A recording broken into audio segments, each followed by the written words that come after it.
మా రామ్ చరణ్ గారు మిమ్మల్ని మేము కొన్ని క్వశ్చన్స్ అడుగుదాం అనుకుంటున్నాం, ఎందుకంటే I think your speech is for the pre రిలీజ్కి మేమే దాన్ని పెట్టేసుకుంటున్నాం, అట్టి పెట్టేసుకుంటున్నాము. కొన్ని క్వశ్చన్స్ అడగొచ్చా? ఇప్పుడు మన శంకర్ గారి విషయంలో మీరు టీజర్లోనూ ట్రైలర్లోనూ చూసాం యువర్ అన్ప్రెడిక్టబుల్ అని.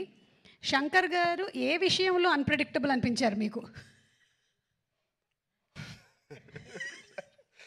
ఇద్దరిని పక్కన పెట్టుకుని ఎలా మాట చెప్పమంటారు? అన్ప్రెడిక్టబుల్ వాళ్ళ నంబర్ ఆఫ్ డేస్లో వెరీ ప్రెడిక్టబుల్ ఇద్దరు to make such amazing films. అక్కడ రాజమౌళి గారు ట్రైనింగ్ ఇచ్చి పేషెన్స్గా చాలా ఓపిక్గా వెళ్ళి పనిచేయి అన్నారు. అదే మాకు ఇక్కడ చాలా హెల్ప్ అయింది. అండ్ నాకు దేంట్లో అన్ప్రెడిక్టబుల్ కాదండి, everything every day is one new unpredictable. ఇప్పుడు ప్రస్తుతానికి సాంగ్స్ అంటారా, మీరు ఎంత ప్రిడిక్ట్ చేసినా it is going to be into 10x, మీ ఇమాజినేషన్స్కి బియాండ్ ఉంటాయి. అది నేను ఈ సాంగ్ మాకు ఇది సాంగ్ ఉంటుంది రామ్ అని పంపించినప్పుడు ఏదో ఊహించుకుంటూ ఆయన ఫ్యాన్గా ఆయన సాంగ్స్ చూసి చిన్నప్పటి నుంచి అవన్నిటికీ కంప్లీట్ ఆపోజిట్ అండ్ ఇంకో పెద్ద స్థాయిలో ఆయన చేస్తారు. సో ఇంకా దాని తర్వాత బ్రెయిన్ ఇంట్లో పెట్టి మామూలుగా మేకప్ వేసుకుని వెళ్ళడమే ఆయన సెట్కి.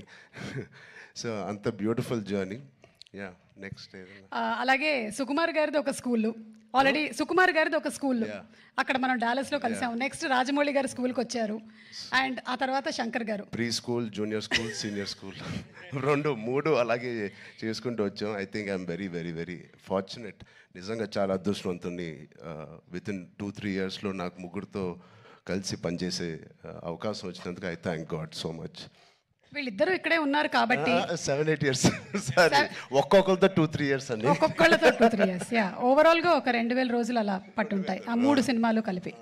యా సో ఇప్పుడు ఇద్దరు ఇక్కడే ఉన్నారు కాబట్టి సూటిగా ఒక ప్రశ్న, who is a bigger task master, Rajamouli గారా శంకర్ గారా? మేము చూసామండి బిహైండ్ అండ్ బియాండ్లో మీరు ఎంత పువ్వులా చూసుకున్నారు. కాదు, ఆర్ఆర్ ఇంటర్వ్యూలో చూశారు కదా ఆయన, నేను నాన్ వెజిటేరియన్ అంటే ఒక లుక్ ఇచ్చాను ఆయనకి, అలాగే ఉంది ఇది కూడా. లేదు, ఇద్దరు టాస్క్ మాస్టర్సే, ఇద్దరు కాంప్రమైజ్ అయ్యే తత్వం కాదు. లక్కీగా ఈ ఫిల్మ్స్లో అన్నింటిలో మాకు ట్రైనింగ్ అయింది కాబట్టి ఎవరైనా ఏం చేయాలని ఇన్ని రోజులు తీస్తున్నారంటే ఇన్ని రోజులు అయిందని అంటున్నాను, అంటే నాకు అలవాటు అయిపోయింది.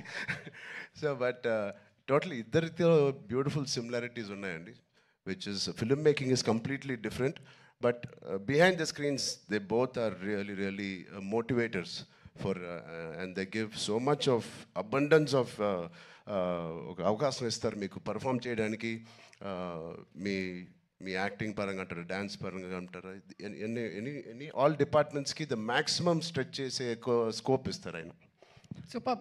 ఇద్దరిలో ఎవరిని కన్విన్స్ చేయడం ఈజీ అండి? అసలు ఇద్దరు కాదు, అస్సలు కాదండి. But both are so beautiful. అంటే చిన్న ఆర్టిస్ట్ నుంచి మా వరకు ఒక టెక్నీషియన్స్కి ఏదైనా ఒక అభిప్రాయం ఉంది వాళ్ళు తెలియచెప్పాలంటే they both are so nice and they so open to any suggestions. నచ్చితే తీసుకుంటారు, లేకపోతే లేదు.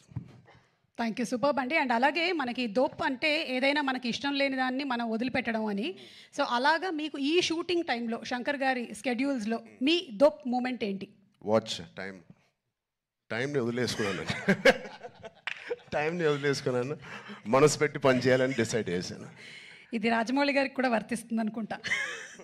అండ్ అలాగే ఇందులో you're playing an honest IAS officer, మరి దానికి ఎలాంటి వర్క్ చేశారు? ఏమైనా ఎగ్జామ్స్ కూడా ప్రిపేర్ అయ్యారా?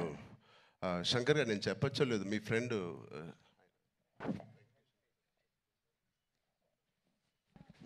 సార్ ఒక మదురై ఎంపీ అండి, ఇప్పుడు కూడా గెలిచి సిట్టింగ్ ఎంపీ వెంకటేషన్ గారు అని.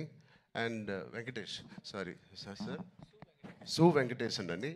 అండ్ ఆయన లాంటి వాళ్ళు అండ్ ఇండియాలో చాలామంది ఒక నిజాయితీ గల ఆఫీసర్స్ అవనివ్వండి, పొలిటీషియన్స్ అవ్వండి, వీళ్ళందరూ ఆయన చాలా ఏళ్ళుగా ఇంటరాక్ట్ అయ్యి ఒక సీన్స్ కూడా కొన్ని వాళ్ళతో రాయించి రాజ్యాంగంలో ఎలా ఉంటుందో ఆ వర్డ్స్ కానీ అవి కానీ, సో వాళ్ళ ఉద్దేశాలు అవన్నీ వింటూ శంకర్ గారితో I think lot of it went in to my system. Super. Ram Charan గారు, లాస్ట్ అండ్ ఫైనల్ క్వశ్చన్ అండి. ఇది ప్రెడిక్టబుల్, మీరు ప్రెడిక్ట్ చేయాలన్నమాట. మన రాజమౌళి గారు, మహేష్ బాబు గారి సినిమా ఏ సంవత్సరంలో రాబోతుంది? కాదు నాకు గట్టి నమ్మకం, వేరే కోవిడ్ ఏం లేకపోతే మీరేమీ వరి అవ్వట్లేదు, 1.5 yearలో వచ్చేస్తుంది. సూపర్. 1.5 yearలో కానీ వీ నో వాట్ గోల్స్. అంత హాస్పిటల్ బాగా ట్రైనింగ్ ఇచ్చాను. But all the artist please 4 pillars కాదు, ఇక్కడే మాకు 6-7 పిల్లర్లు ఉన్నాయి. Because of them the film ఒక సీన్ చేసేటప్పుడు, ఆ షార్ట్ చేసేటప్పుడు ఇలాంటి గ్రేట్ పర్ఫార్మర్స్ లేకపోతే మేము ఎంత చేసినా పైకి ఎలివేట్ అవ్వదు. సో మా శ్రీకాంత్ గారికి, కన్నీ సార్కి, మెయిన్లీ సూర్య గారికి, అంజలి గారికి చాలా థ్యాంక్స్ అండి. And Jayaram sir who's not here, they are the biggest pillars for me in this every scene. And Sai Madhav garu, thank you so much అండి, enjoyed. And the great rock star మన తమన్ గారు ఉన్నారు ఇక్కడ. Thank you Thaman for the beautiful opportunity. And Shirish garu, Dil Raju గారు, thank you. ఇంత ఓపిక్గా మీరు wait చేసి ఈ సినిమా ఫైనల్గా రిలీజ్ చేస్తున్నారు. I hope they give us a grand release. Thank you media మిత్రులందరికీ. Thank you so much. Thank you so much Ram Charan గారు. అండ్ ఎస్, చెప్పినట్టుగానే మనం అతి త్వరలోనే సినిమాని వెండితెర మీద చూడబోతూ ఉన్నాము. And will soon meet in the pre release event రాజమండ్రిలో కలుద్దాము. Thank you so much. Thank you.